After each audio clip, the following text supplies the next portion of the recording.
नमस्कार. काहीच पूर्वतयारी केली नसेल आणि काहीतरी चटपटीत असं खायचं असेल तर पोह्यांपासून ही रेसिपी तुम्ही तयार करू शकता. इथे मी 1 कप पोहे घेतलेत. पातळ किंवा जाड कोणतेही पोहे घेऊ शकता. आता हे पोहे पाणी घालून 2 वेळा स्वच्छ धुवून घ्यायचेत.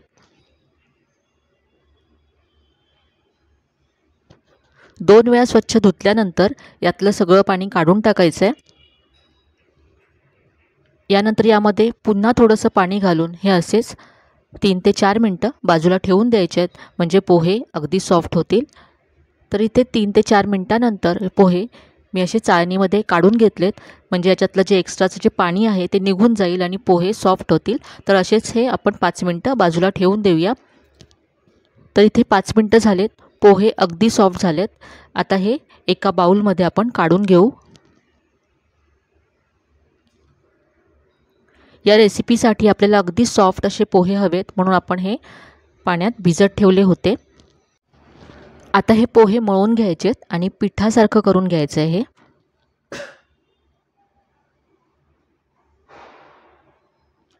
3 ते 4 मिनटं हे असं मळून घेतलं. आता यामध्ये पुढचं साहित्य घालूया. इथे आता मी किसलेलं आलं घालते. अर्धा इंच आलं किसून घेतलं आहे. यानंतर कढीपत्ता बारीक चिरून घेतला आहे. बारीक चिरलेली हिरवी मिरची घातली आहे. इथे आता मी 5 ते 6 काळी मिरीचे दाणे असे जाडसर कुटून घेतलेत. यानंतर बारीक चिरलेली कोथिंबीर घालायची आहे. आता पोह्यांना बाइंडिंग येण्यासाठी यामध्ये तांदळाचं पीठ घालायचं आहे. तर 2 मोठे चमचे इथे तांदळाचं पीठ घालायचं आहे. तांदळाच्या पिठामुळे पोह्यांना बाइंडिंग पण येईल आणि रेसिपी छान कुरकुरीतसुद्धा होईल. यानंतर इथे चवीप्रमाणे मीठ घालायचं आहे. हे सगळं आता मिक्स करून घेऊया. तांदळाचं पीठ घातल्यामुळे हे आता असं घट्ट झालं आहे.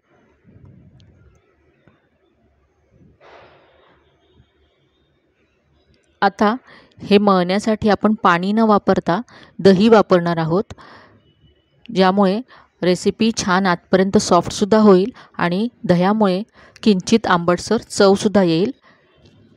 तर इथे मी अर्धा कप दही घेतलं आहे. हे सगळं अर्धा कप दही इथे आपल्याला लागणार आहे. थोडं थोडं करत घालायचं आहे. सुरुवातीला मी 2 चमचे घातलं. दह्याऐवजी तुम्ही ताकसुद्धा इथे घेऊ शकता.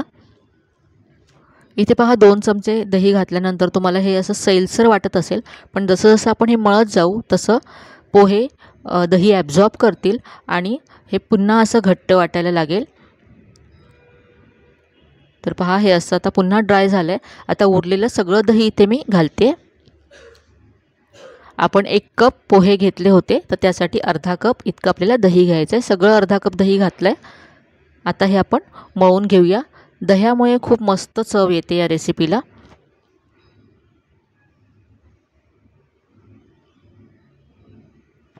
सॉफ्ट असं हे आपल्याला पीठ हवं आहे.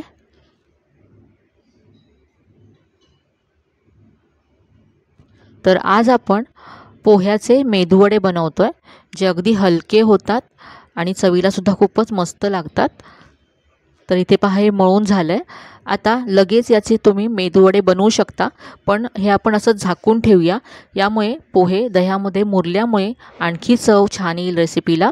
तर हे मी असंच झाकून ठेवते आणि तोपर्यंत आपण चटणी बनवूया. तर इथे मी मिक्सरचं भांडं घेतलं. यामध्ये अर्धी वाटी ओलं खोबरं घालायचं आहे. 1 चमचा भाजलेली चण्याची डाळ घातली आहे. यानंतर थोडंसं आलं घातलं. 2 हिरव्या मिरच्या घातल्या. थोडीशी कोथिंबीर घालायची आहे आणि चवीप्रमाणे यामध्ये आता मीठ घालायचं आहे आणि पाणी घालून ही चटणी वाटून घ्यायची आहे. इथे आता मी चटणी वाटून घेतली आहे. बाउलमध्ये काढून घेऊया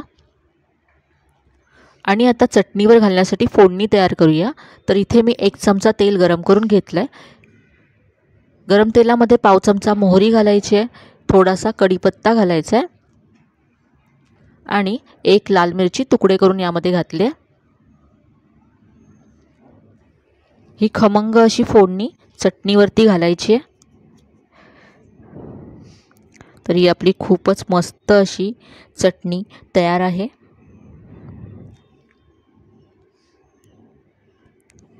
मेदूवड्याबरोबर खाण्यासाठी चटणी तयार आहे। आता पुढची कृती करूया। तर हे जे पीठ आपण झाकून ठेवलं होतं, तर आपण चटणी बनवली तेवढ्या वेळामध्ये हे छान मुरलं असेल। तर आता याचे आपण वडे बनवूया। हाताला पाणी लावून घ्यायचं आहे, म्हणजे हे पीठ आपल्या हाताला चिकटणार नाही। आणि आता याचे वडे बनवून घ्यायचे आहेत।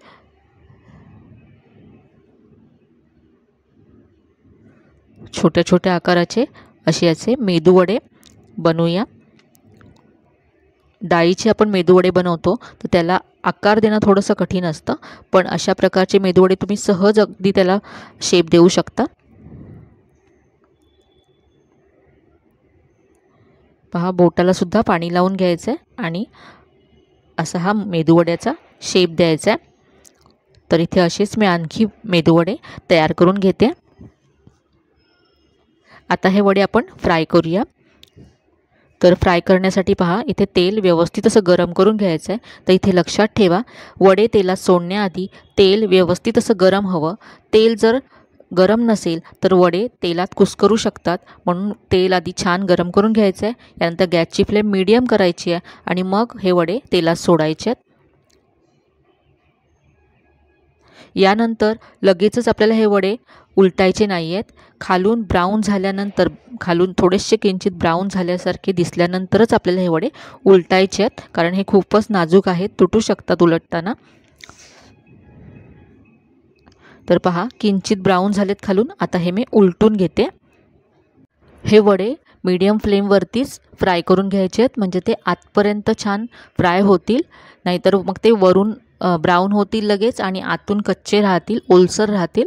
म्हणून मीडियम फ्लेमवरती आतपर्यंत फ्राय होईपर्यंत हे छान असे फ्राय करून घ्यायचे। तर पहा, आता मस्त गोल्डन ब्राऊन रंग आला आहे वड्यांना, अगदी नेहमीचा आपला मेदूवडा असतो त्याप्रमाणेच हा दिसतोय।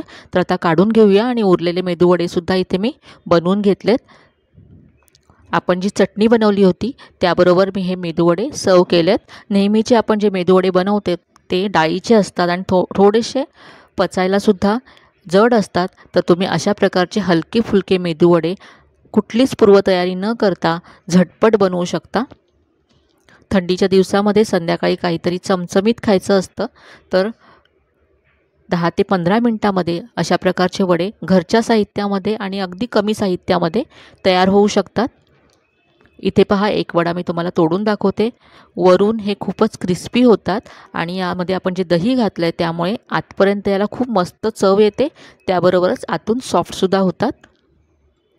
तर आजची ही रेसिपी तुम्हाला नक्कीच आवडली असेल। रेसिपी कशी वाटली कमेंटमध्ये कळवायला विसरू नका। रेसिपी जर आवडली असेल तर व्हिडिओला लाईक करा, शेअर करा। चॅनलवर नवीन असाल तर चॅनलला नक्की सबस्क्राईब करा। चला तर मग पुन्हा भेटूया अशा छान छान आणि नवीन नवीन रेसिपीसह। तोपर्यंत धन्यवाद।